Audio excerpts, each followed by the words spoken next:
Welcome to the Nerd Party.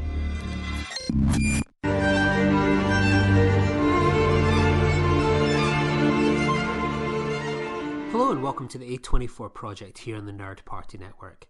Me and Dallas King make our way through the A24 filmography and TV output, and along the way we welcome those involved in front of and behind the camera to share their stories. In this episode, I'm joined by someone that's done both, Augustine Frizzell, the writer and director of Never Going Back, the Euphoria pilot, and has appeared as an actor in A Ghost Story and Krisha. We dive into her career as a writer, director and actor, and look ahead to what's to come from such an exciting filmmaker. Thanks so much to Augustine for joining me, and I hope you too will enjoy this interview. I want to explode.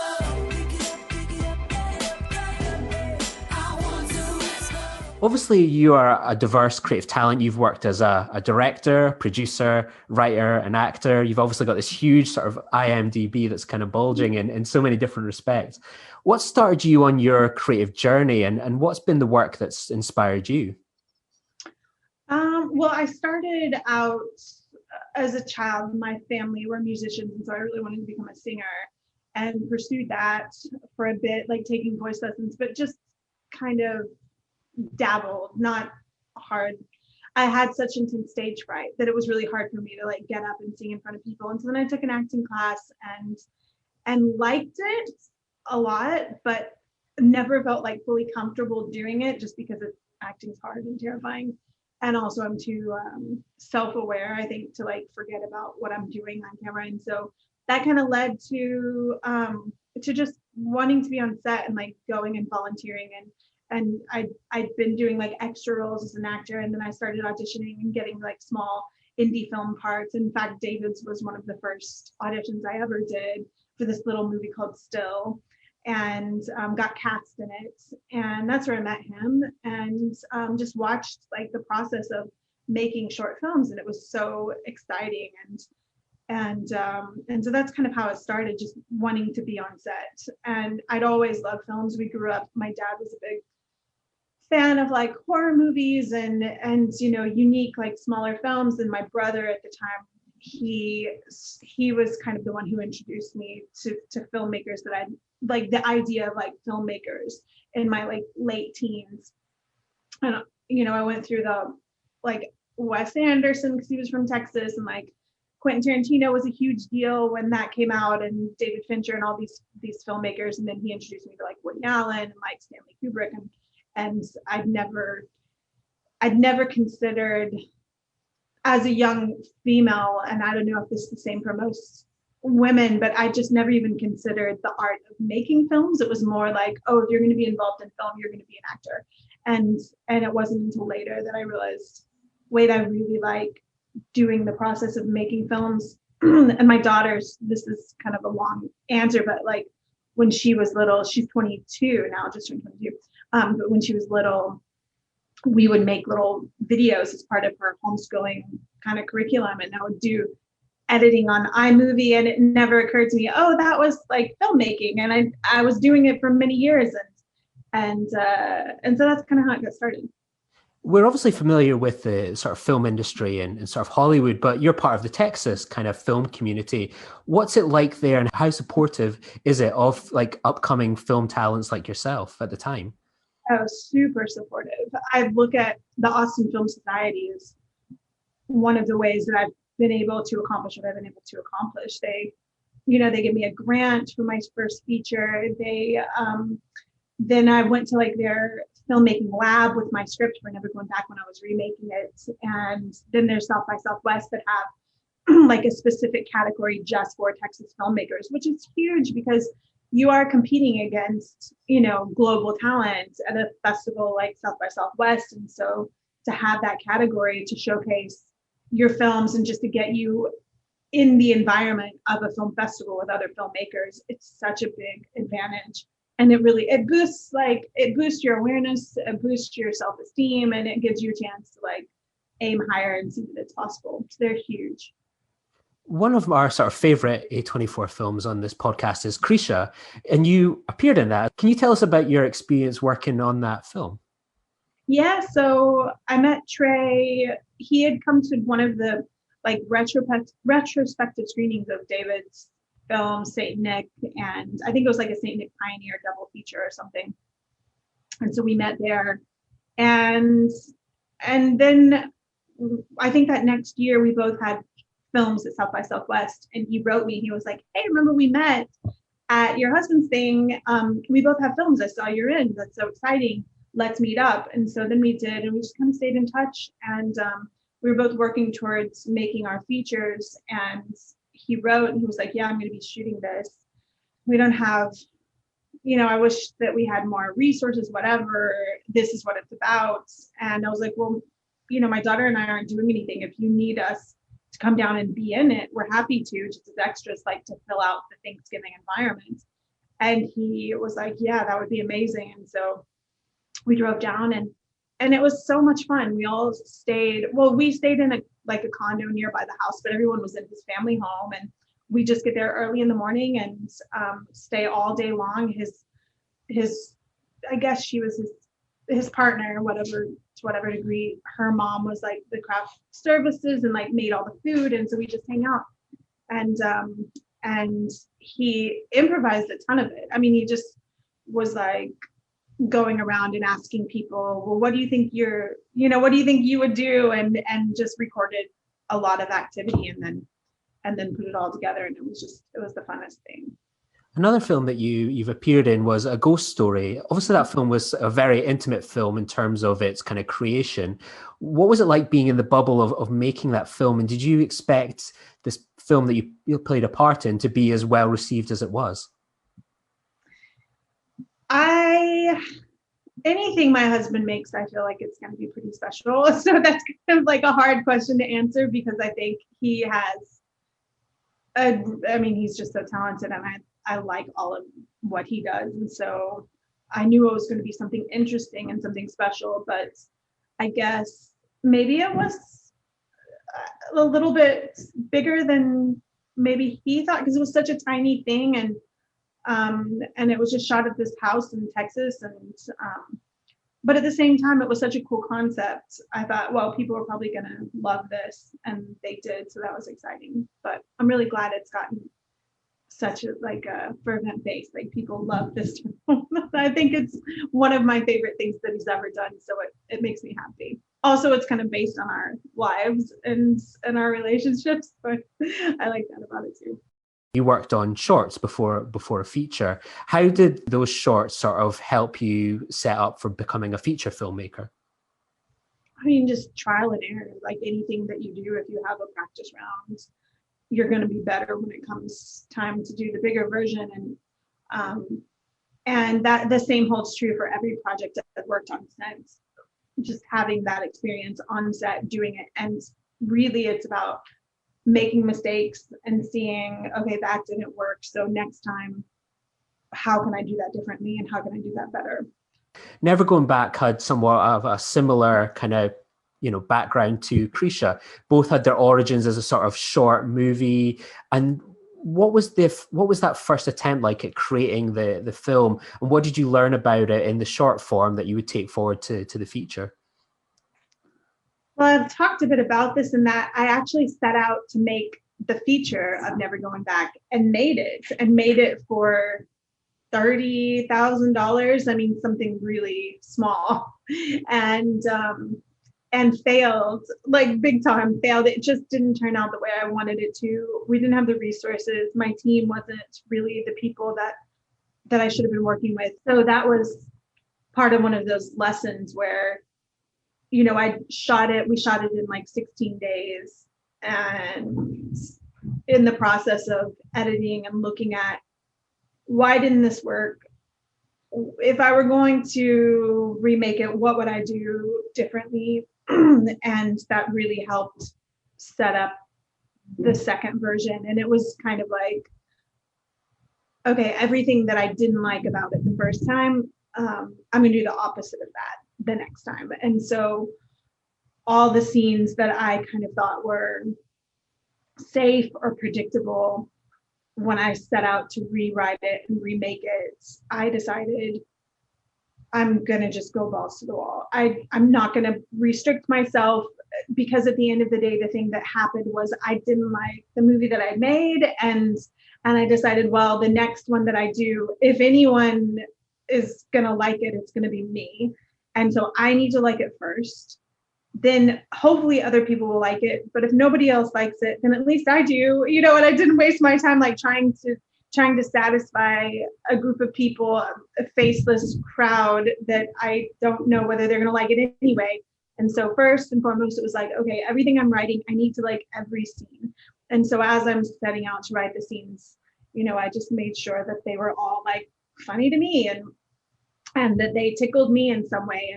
And it really was a process of like letting go of fear. And because no matter what you make, there are going to be a lot of people who hate it. Like no matter what, every movie that exists out there, masterpieces included, there are a lot of people who don't like it. And so you just have to forget about those people and say, if anything else, I'm going to like it. And then hopefully I'll find my base. Hopefully there will be other people who share my sense of humor and who think, okay, this is really fun to just hang out and like do nothing with these two girls, you know, for an hour and 20 minutes or whatever. I'm getting images of the girls when they're in the supermarket and they come into contact with a guy that just hates everything that they all stand for. And just like, I would love to know the scripting process behind putting that tirade of filth and abuse together. That happened to me. That came straight out of my life. Like we were living in New Zealand and well, growing up, we always did eat from the, you know, the bins, the bulk bins. And we were in New Zealand, this teeny tiny little town. My daughter and I went to the grocery store and we were getting nuts, a huge bag of nuts. We were getting them for, I don't know, for a set or something. And so she was sampling a couple and I was filling a big bag. And this guy who looked just like the guy that I ended up casting, which was a stroke of luck that we found someone who looked like that. He came over and he was like, oh God, he said, thieves are watched in this shop. And he said it in like this real menacing way to my daughter, who at the time was like 16. And I was just like, what did he just say? Like, did he just say? She was like, oh my God, terrified by it. And I sought him out in the store and like berated him and went off on him. And so anyway, that really happened at this tiny little shop in New Zealand. The film is pretty autobiographical. What's it like to put yourself into a script in a film like that? Is it challenging, or does it kind of flow much easier when it kind of comes to writing it?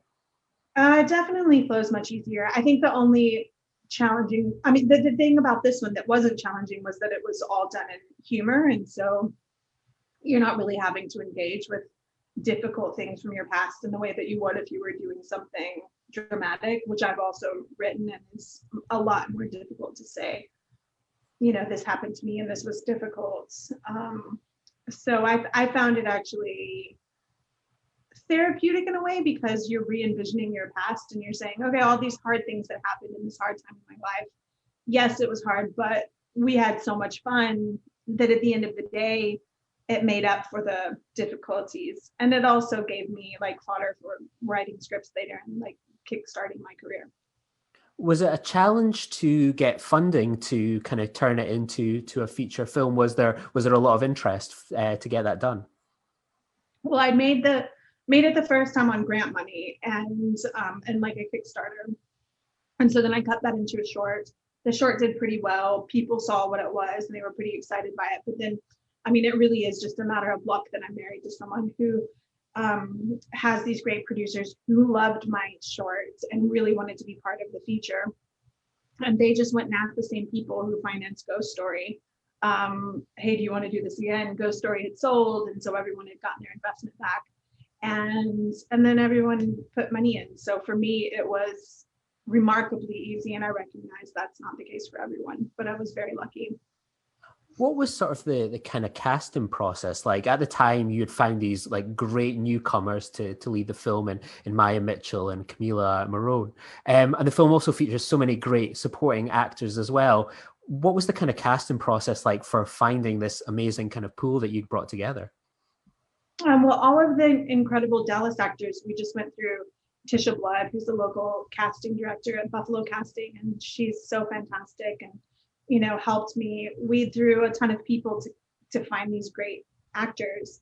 And then for the girls, I did that via the agencies. We just sent them the script and they sent us links, and I looked at people's pictures and set up Skypes and met with them. And you just kind of get, for me, it's hard to explain casting, and that you just don't know until you just see it.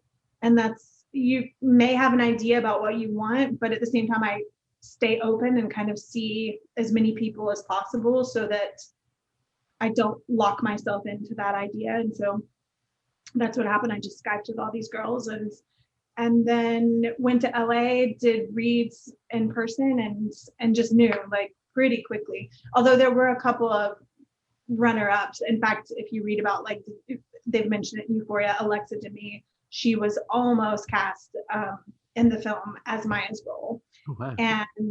And she and Cammie, just their energy was too similar. And so it was like, and I loved Maya so much. Maya was so good. I was just like, she could be both characters. Like, she's so damn good. But at the end of the day, the best coupling, it was more about like coupling them up than it was about like, oh, we found our top girl, now let's meet her. It was more about like, these girls need to be like the perfect like yin yang for each other.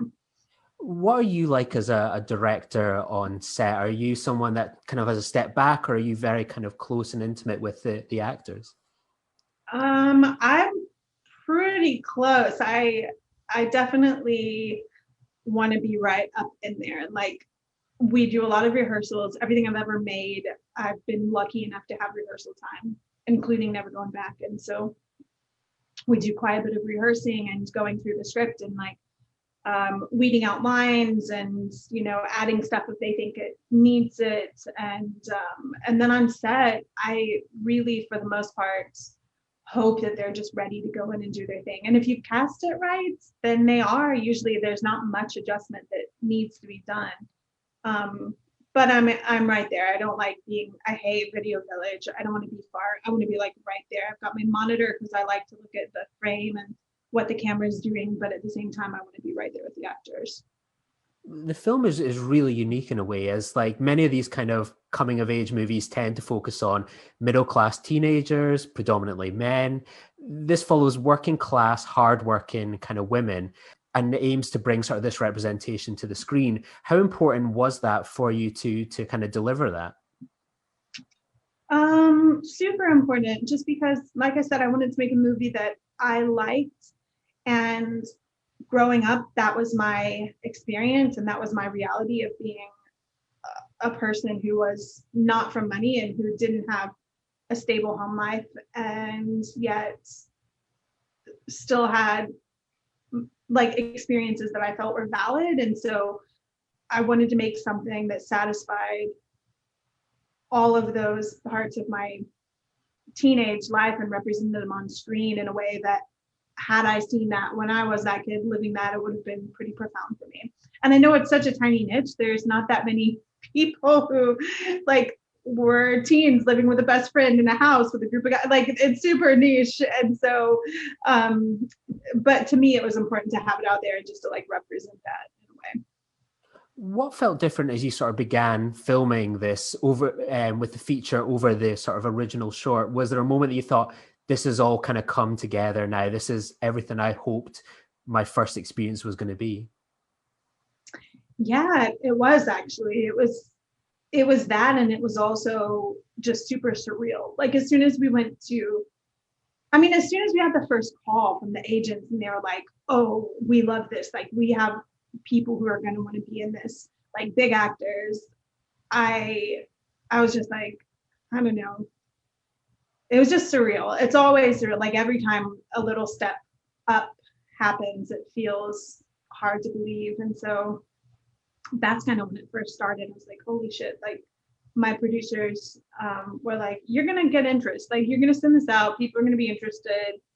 And I was like, God, they were right. Like, people actually do want to be in this. And if you write a thing, they will come. And, you know, and so that was the first time. But then on set, it was very exciting day after day to see the footage and to see, oh, it's turning out the way that I envisioned. Like, all my planning is coming to fruition, and I've got this amazing team, and I've got this DP who is just like incredible, Greta Zozuba, and she would just make it happen. And there were things, we didn't even have a dolly. I look back now, at the time I didn't know the difference because I'd never worked with the dolly, I'd never known equipment, and so the fact that we didn't have one at the time, I didn't know enough about equipment to know that when I was asking for like, can you boom up and then like tilt down?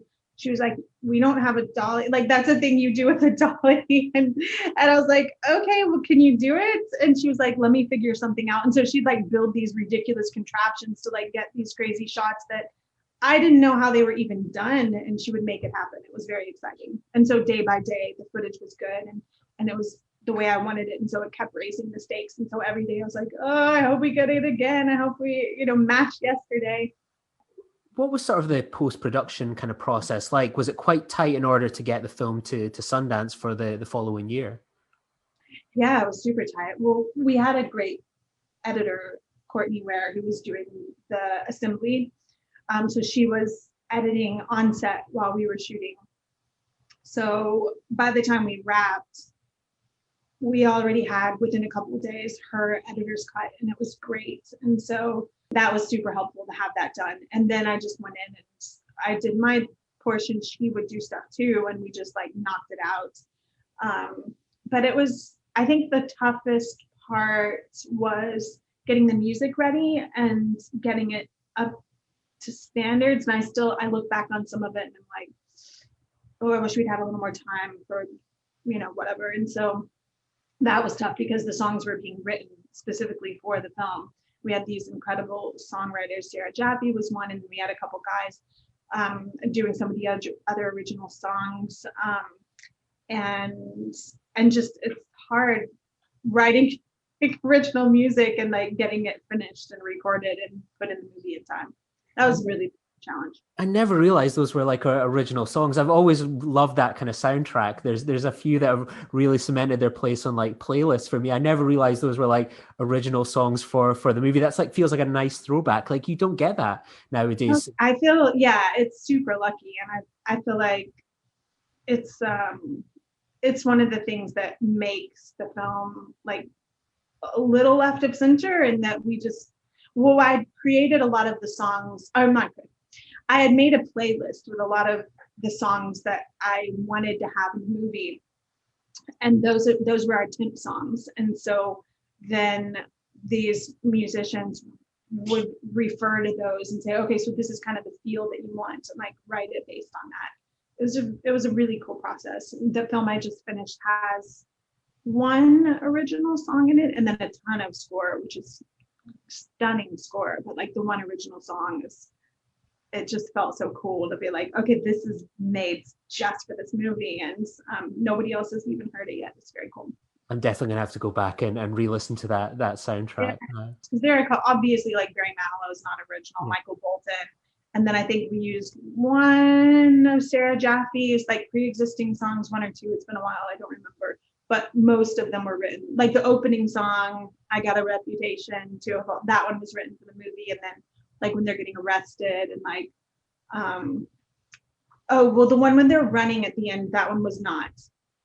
That was this local artist named Taylor Ray. So that one existed, but I mean, we had a ton that were. So what was it like to bring your first feature film to Sundance, and what was that experience like to go into sort of the Sundance kind of bubble? It was obviously incredible and a dream come true, but then it was also really terrifying, and I don't think I took the pleasure from it that I should have, because I was so nervous about the reception and just so nervous of being there and so anxious about everything.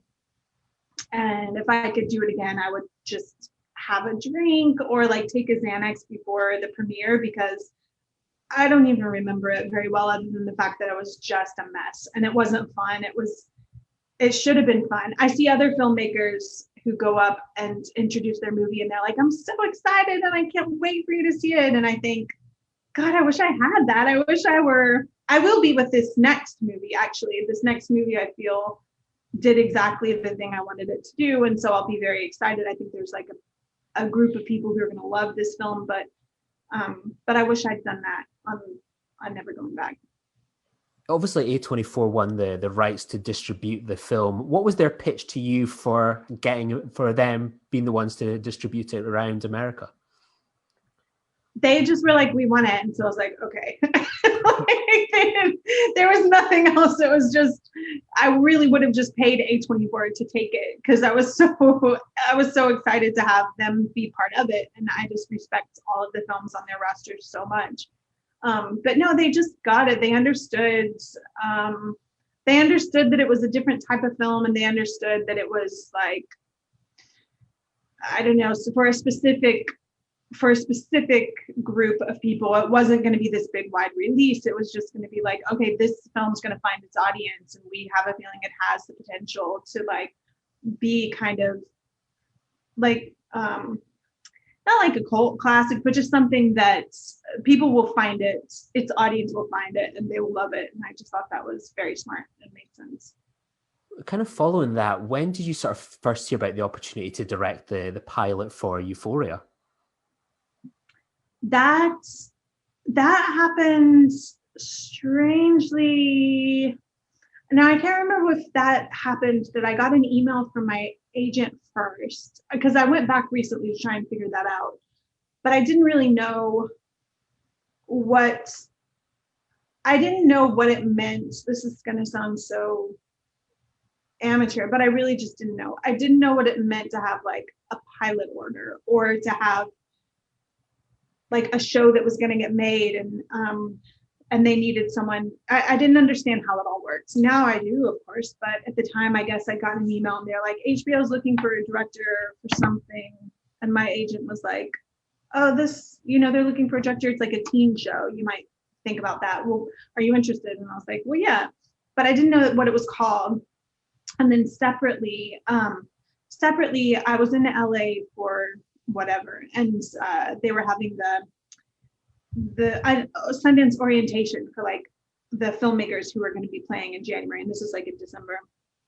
And I went to the orientation, and I was speaking with the programmer for the Midnights section, which is what I was in, and then Sam was there too, and I didn't know who he was, but we were all three just kind of talking, and I was introduced to him, and then he and I just started talking and kind of hit it off, and we found like this corner and just sat and talked like the whole night long until the thing was over, and just really had so much in common, and just had such a love for film, and we just like quickly recognized we had like a connection in a way, and but it was no more than just we were like a love of film. And then so that happened then, and then we got to Sundance a few weeks later, and I ran into him there, and the same thing happened again. Like we just sat down and just started talking, and then later that night, I think he was like, or no, maybe he told me, he was like, hey, I want to send you something, and so I was like, okay, what is it? And he was like, I'll just send it, you read it. And he sent me like the first 3 episodes of Euphoria, and I just sat down and read them and just didn't stop reading until I made it through all 3. And I like missed this director's dinner because I was like, oh my God, this is so good, and just kept reading it. And I wrote him and I said, what is this? Like, what's it for? And he was like, it's a show, I'm creating this, but let's get together. Are you coming to LA after Sundance? And I was like, yes. And he said, well, let's get together and discuss it then. And so I got there, we met up. I was like, I love this. It's 100% in my wheelhouse. Like, I understand the story. I understand these people. This is very similar to my life. Like, what is it? And he's like, well, it's the show that I'm making, and it's kind of like the character Rouge, like based on my life. And I still at this point didn't know what he was asking. Felt so unsure about what was going, like, is this a show you're making? Like, what is this? And so anyway, he ended up saying, yeah, we need a director for the pilot.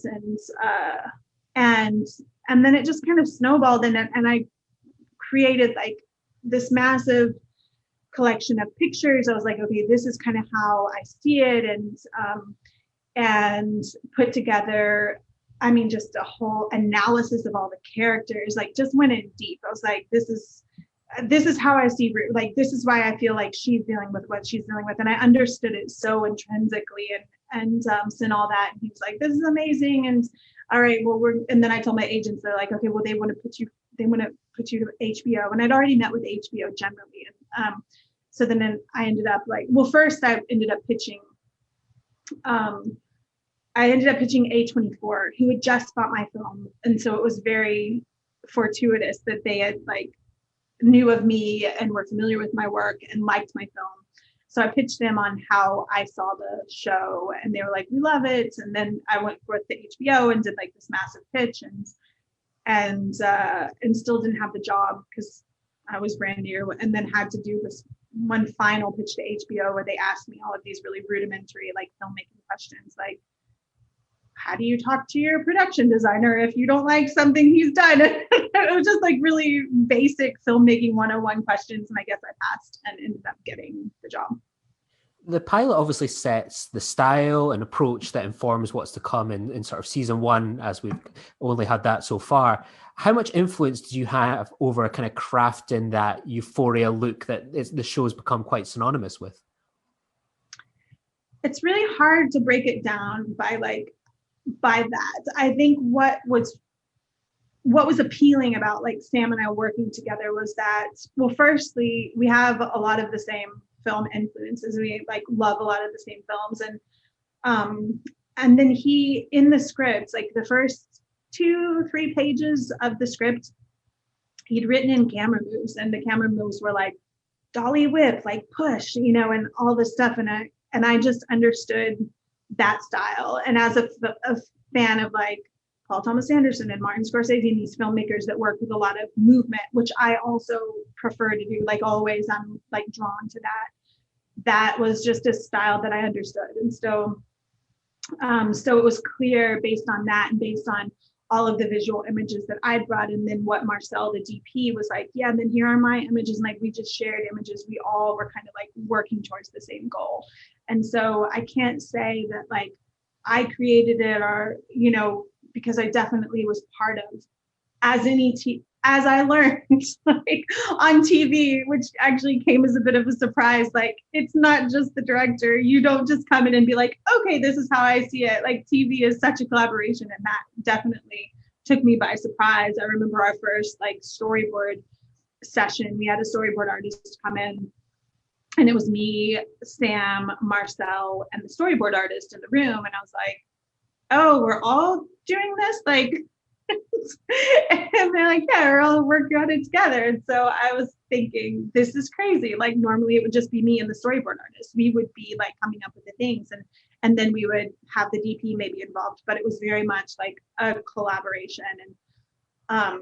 And luckily, and I think that's possibly what took so long for them to find a director, was finding someone who saw it the way that they saw it and stepped into that with the same approach in mind. I don't think we would have ever been able to finish the process had we had like differing views. Not to say we didn't, because there were times on set when I was just like, nah, I don't see it this way.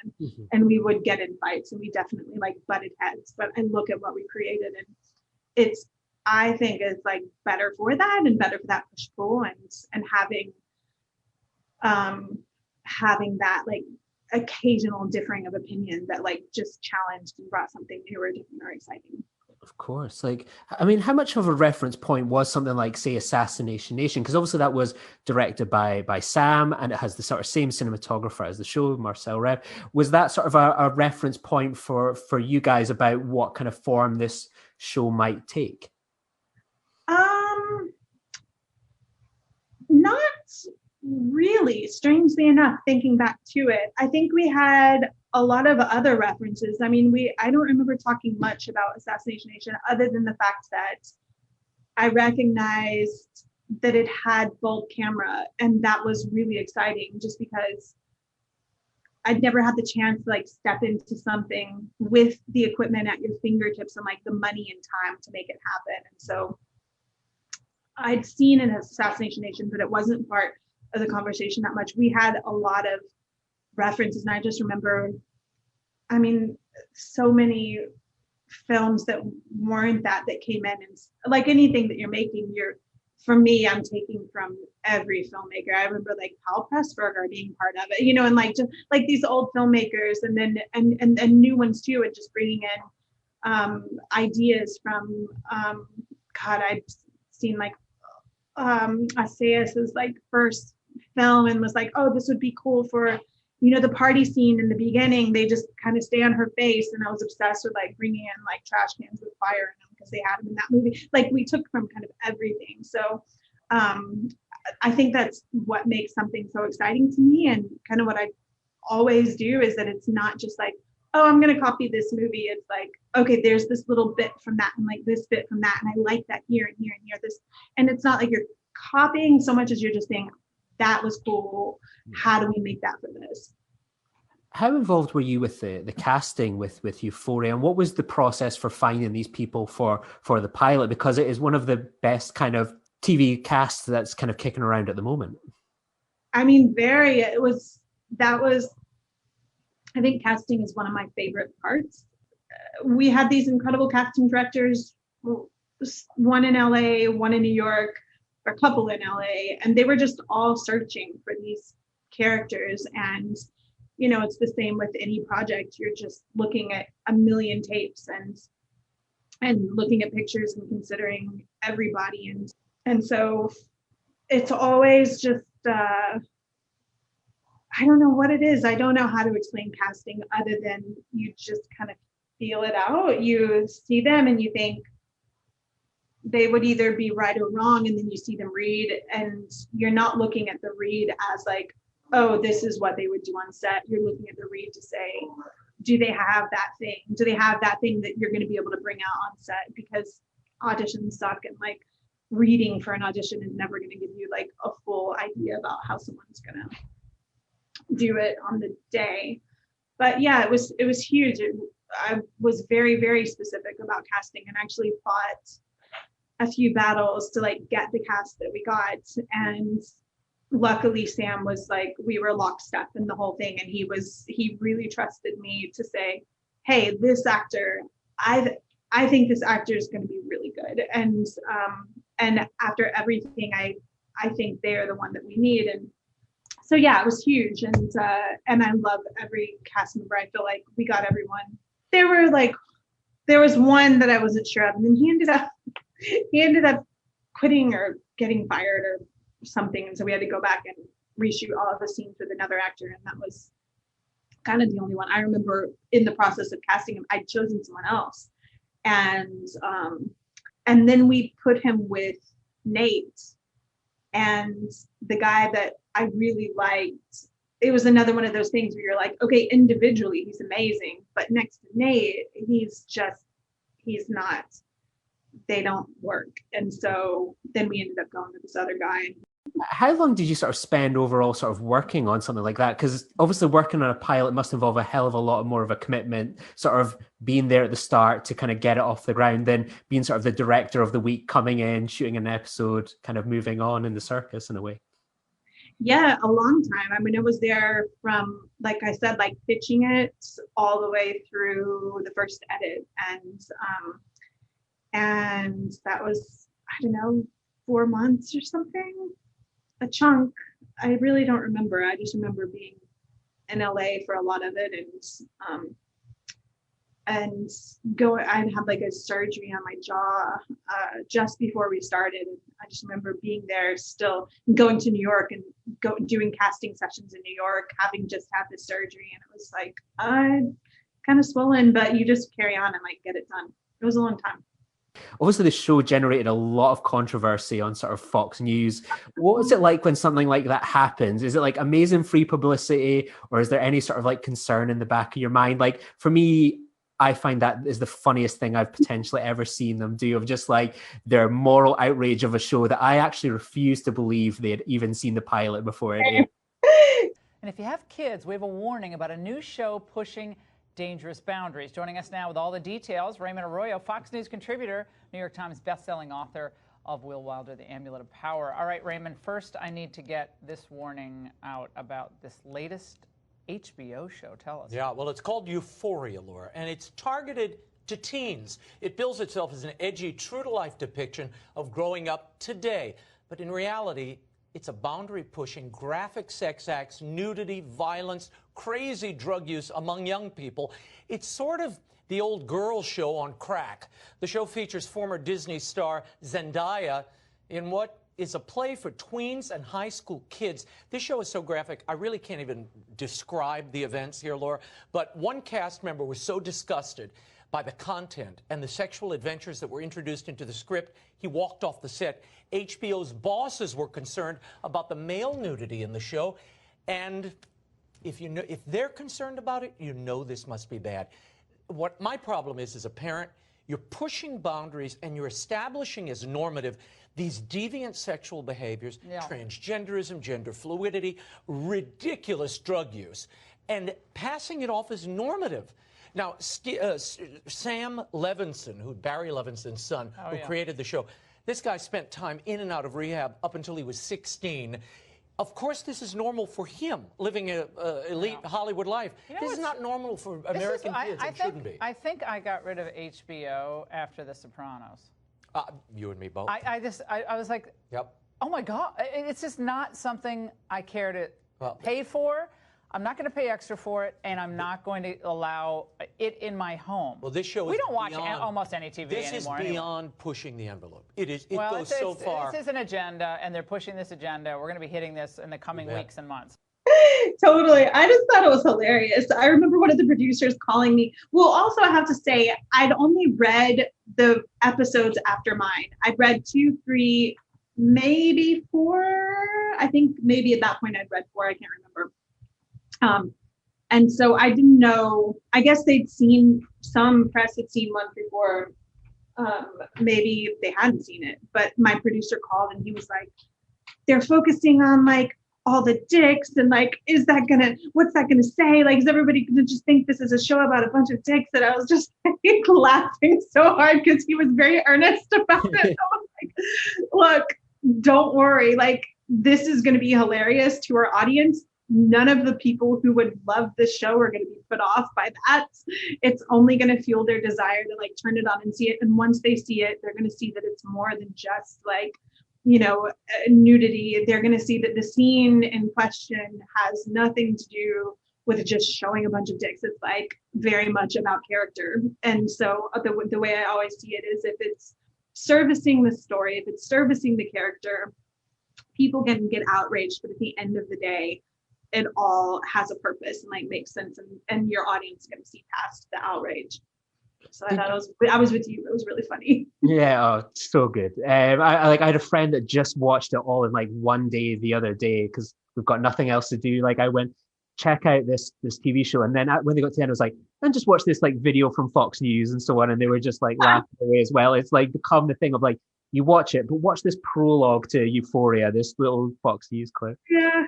Did you expect it to become this cultural and award-winning hit that it's become? I don't know. I know Sam did. Sam was like, this is going to be the biggest show of the world. And I was like, all right, I'm down. But like, I hope so. Like, I think when Zendaya signed on, I was like, okay, this is going to be a really big deal. The fact that Zendaya is on this and she's playing a character so different from anything we've seen, which was so exciting. And she's so brilliant. I thought, okay, this show is going to get attention. Also, we just came at it from a place of, I never watched TV. I've, to be honest, I've only seen episodes 1 through 4 of Euphoria because I'm just not a TV watcher. That's really embarrassing. I shouldn't admit that, but I watched 1 through 4. It's great. I just don't have like that thing in me that pushes me to keep watching TV. Every once in a while I will. I've got to be in the right mood for it. But so I think for me, I wasn't a fan of, not a fan. TV is great. I just don't have the patience to carry on through a whole season. So we approached it as filmmakers. And I think that was something, you see it now more than you have in years past. So many of these incredible filmmakers are coming onto TV and doing something different. But I think the fact that we didn't see it as having the boundaries of a TV show, we felt we had unlimited resources. We felt we needed to accomplish the thing that we were out to accomplish, and we were going to accomplish that. And having that like drive is what I think makes a good movie, and also what ended up making Euphoria so great. And Sam, I learned so much from watching Sam do that, from just being like, no, we're not going to settle for not having the days that we need. We need this many days, so give us this many days. And he's the type of person who just doesn't take no for an answer. And that was very exciting, and I loved having that experience. And I think he carried that on through the rest of the season. And it's funny because you hear about shows, I mean, anyone who knows about the process of making Euphoria, beyond the pilot was intense. It was very hard. It was very intense. But even beyond that, the show was a nightmare. I mean, it's like long hours. It's like perfection in camera. It's all these things that make the shooting experience really, really tough. And everyone behind the scenes will be like, oh my God, it's like this circus. It's like a nightmare. It's like, yeah, but at the end of the day, the people home watching it aren't like, I don't like it that much because they went over the number of hours they were supposed to shoot. Nobody's saying that. Nobody at home's like, yeah, but they went over budget, so is it really as good of a show? It's like, no. You just do those things. You deal with everybody bitching you out. You deal with being like the kid who's getting in trouble for going over budget and over time, and then you create something extra special. You've not long finished sort of shooting and the last letter from your lover, which sounds incredibly different to the work that you've kind of done before. Can you tell us a little bit about sort of this film and what kind of we can expect when it kind of finally lands? Yeah, I mean, that movie was like my answer to the stress of Euphoria. That was like my answer to the emotional like draining of Euphoria. I just wanted to do something that felt that felt like cozy and warm, and like a cup of tea. It was like British and predictable and really soothing and warming. And so that's what it is. It's like a dual time period story with two incredible female leads. You've got Felicity Jones playing the modern day. She's a journalist. She's writing a story, and she comes across a letter that was written in like the mid 60s. And the letter's intriguing. It's this man asking this woman to like run away with him. And so she and the archivist at the newspaper, they seek answers, and they go on a search to find out like who wrote this. And then simultaneously, we're seeing the 60s version. We've got Shailene Woodley playing this woman who's come home from the hospital having been in some sort of accident. We don't know what. She's lost her memory, and she also finds a letter, and she goes to find, okay, who wrote this? It's written to her by someone who's not her husband. So she's on a search to find out who wrote the letter and what her life was like before she lost her memory. She doesn't really know much about what she'd been up to. And then the third element is we get to watch Shailene meet Callum Turner and have this wild, passionate love affair, and the three are interwoven. I mean, I say it's like simple. It's not like the thing was a beast. Like 3 different storylines, 2 different time periods. Like it was really not a simple film to make. But I think that when people watch it, it should feel like effortless and really cozy and warm. You finished obviously shooting not long before sort of COVID hit. How has kind of COVID and lockdowns affected sort of like the post-production and sort of the potential release of the film? For post, it just, when lockdown in London hit in March, so we started editing in January. March, lockdown happened. I flew home to Dallas almost immediately, and we just edited afar from this amazing software called Evercast, which I love. And that's really the main way that it caused a disruption, is that we were just remotely working. But then I think what happened after we got to a certain point in the edit was we needed to do a test screening so we could figure out what else needed to be done. And we couldn't do one for a while just because theaters weren't open. So everything hinged on, okay, we're going to go on hiatus. We'll resume post-production once we can have a theatrical test. And so that happened in September. Everything opened back up in London. They immediately booked like 2 screening rooms at a theater in Wimbledon. And we just kind of held our breath, being like, how many people are going to sign up? how many people are going to want to go sit in a theater and watch a film they know nothing about. And miraculously, every seat was full with social distancing. So normally you just have one screen. We booked two so we could have the same amount of people, but socially distanced, like seats between. And it was incredible. Like I didn't know what to expect. I'd never done a test screening, and people were just in it. And I still don't know if it's an effect of having been locked up for months and needing to get out and be at the theater, but they were just laughing and they were like cheering, and like there's a moment when they were all just like collectively like gasp at this like discovery, because the movie's kind of like melodrama in some ways. They were just like fully engaged. It was so exciting. And I still don't know if that's COVID or the film. Hopefully it's a little bit of film too, and they actually will like it at home. But that's kind of how it affected post. And then we were like, oh damn, okay, we've got a good movie. We're just gonna get the little pickups that we'd already planned on getting. And so we did 2 days of pickups in London. And the real difference there was just, masks, sanitizer and hand washing stations everywhere, which is amazing. And I love that because everyone has clean hands. And you also don't have to touch people.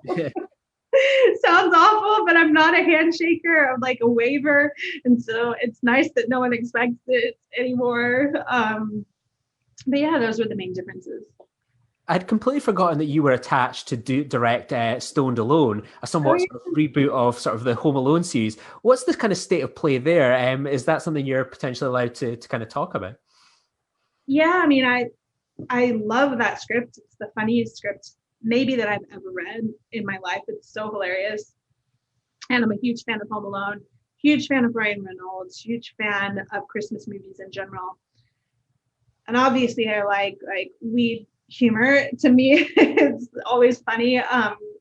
So we've started, moving forward on that straight after Euphoria, and then Disney bought Fox, and so I don't think it was their top priority to reboot their biggest franchise with stoner humor, and so it kind of got put on the back burner.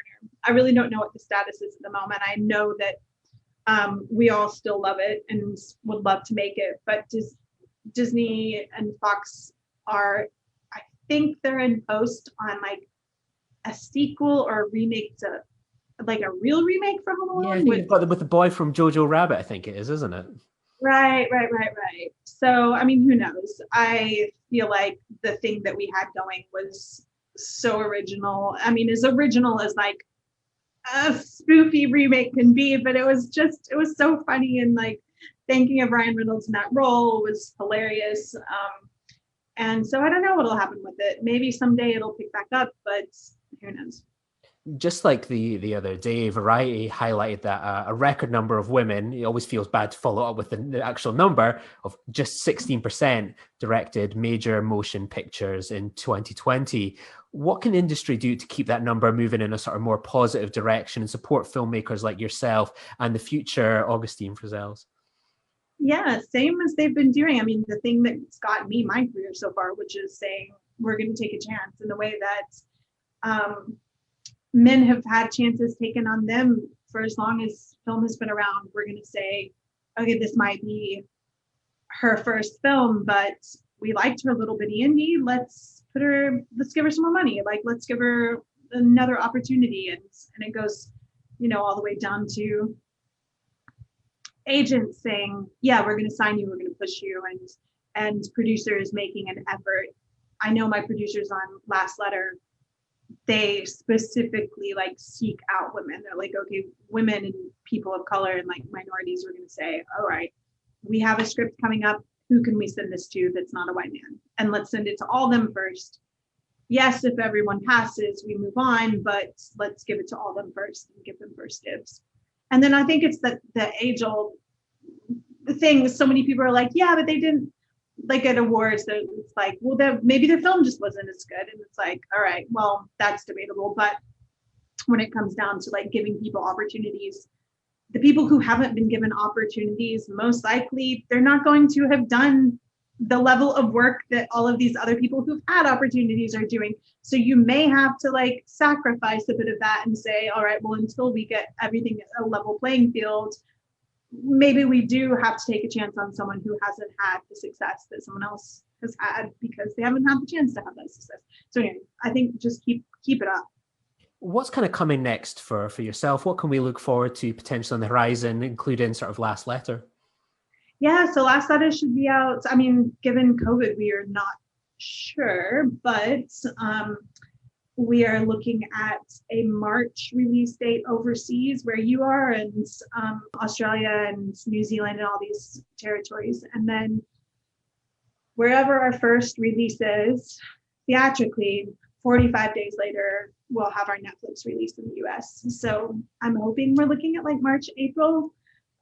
We really wanted Valentine's Day just because the movie is so wildly romantic, and you know, it's all these films that I love that are romance. It's like My Notting Hill or Dirty Dancing, you know, it's like my version of one of those films.